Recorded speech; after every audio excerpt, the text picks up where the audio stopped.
नमस्कार, आप देख रहे हैं महानगर समाचार। मैं हूं आपके साथ श्वेता। तो चलिए रुक करते हैं आज की बड़ी और प्रमुख खबर। लखनऊ में आधी रात इजराइल के खिलाफ प्रदर्शन, 2000 लोग इकट्ठा हुए, ईरान के लिए दुआ की, नेतन्याहू मुर्दाबाद के नारे लगाए। लखनऊ में रविवार की आधी रात करीब 2000 लोगों ने इजराइल के खिलाफ प्रदर्शन किया।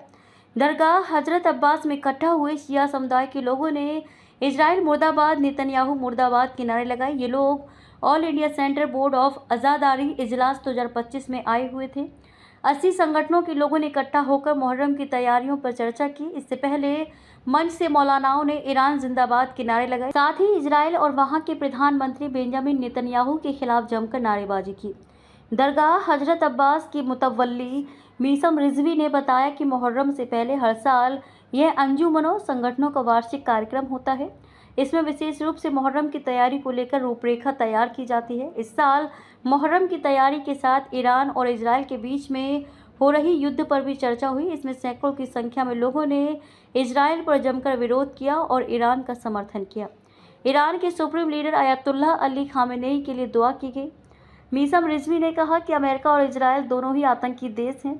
इजराइल को जब हार का डर सताने लगा तो अमेरिका के सामने गिड़गिड़ाने लगा। अमेरिका का ईरान पर हमला इस बात को प्रमाणित करता है कि इजराइल अब यह युद्ध हार रहा है। नेतन्याहू को हार का डर सताने लगा। उसके बस की बात नहीं कि ईरान का अकेले मुकाबला कर पाएं। दरगाह की मुतवल्ली ने मीसम ने कहा कि फिलिस्तीन और गाज़ा में इजराइल ने हजारों निर्दोषों का खून बहाया है। मासूम बच्चों और औरतों की निर्मम हत्या की गई। ईरान उसी खून का बदला ले रहा है।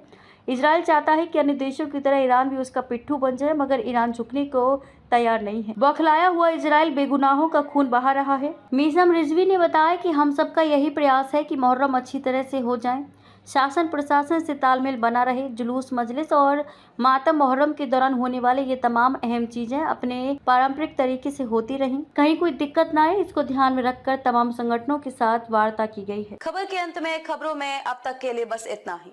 फिर होगी आपसे मुलाकात ऐसी ही बड़ी किसी खास खबर के साथ। तब तक के लिए नमस्कार और देखते रहिए महानगर समाचार।